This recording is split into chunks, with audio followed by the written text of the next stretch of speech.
வலைக்கும் வரஹ்மத்துல்லாஹி வபரகாத்துஹு. உங்கள் அனைவரின் மீதும் ஏக இறைவனின் சாந்தியும் சமாதானமும் உண்டாகட்டுமாக. சிந்தனைக்கு சில மணித்துளிகள். சில குடும்ப பெண்கள் இருக்கிறார்கள், அவர்களுடைய செயல் வித்தியாசமாக இருக்கும். அறவே மார்க்கத்தை விட்டும் அப்பாற்பட்டு அவர்கள் இருக்க மாட்டார்கள். சில குடும்ப பெண்கள் தொடமாட்டார்கள், மார்க்கத்திற்கும் அவங்களுக்கும் சம்பந்தம் இருக்காது. சில குடும்ப பெண்கள் இருக்கிறார்கள், பேணுதலாக தொழுகை தொழுது விடுவார்கள், குர்ஆன் ஓதுவார்கள், அவர்களால் இயன்ற உதவிகளை செய்வார்கள், தான தர்மங்கள் செய்வார்கள். இப்படி நல்லறங்கள் தொடர்ச்சியாக செய்து கொண்டே இருப்பார்கள். அதே நேரத்தில் இந்த பொழுதுபோக்கு, டைம் பாஸ் என்பதற்காக வேண்டி வீட்டிலே இருக்கக்கூடிய டிவியில் அதிகமான நேரத்தை சீரியலிலே அவர்கள் கழிப்பார்கள்.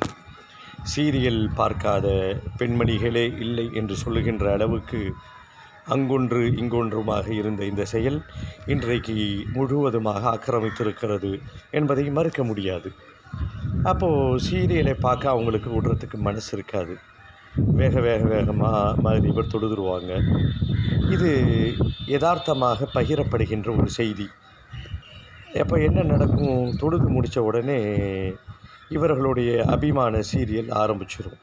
தொழுதுருவாங்க, அதையும் விடுறதுக்கு மனசு இருக்காது. டக்குன்னு வேகமாக தொழுதுட்டு அன்றாடம் ஓதக்கூடிய அந்த ஔராதுகள், திக்ருகள் எல்லாம் வச்சுருப்பாங்க. அதை டக்குன்னு தஸ்பீகை கையில் எடுத்துக்கிட்டு டிவி சீரியலுக்கு முன்பாக வந்துவிட்டு தஸ்பீகை ஒரு கையிலே உருட்டி கொண்டு சீரியலை பார்த்து ரசிப்பார்கள். திடீரென்று சுபஹான் அல்லாஹ் சொல்லுவார்கள், அல்ஹம்துலில்லாஹ் சொல்கிறாங்க.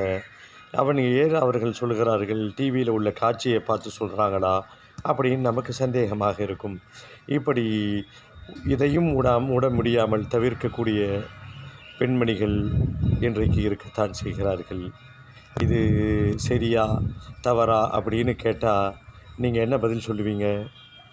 சரியில்லைன்னு தானே சொல்லுவீங்க. தொடர்ந்து பேசுவோம். புரிந்து கொள்வதற்கு இறைவன் அருள் புரிவானாக.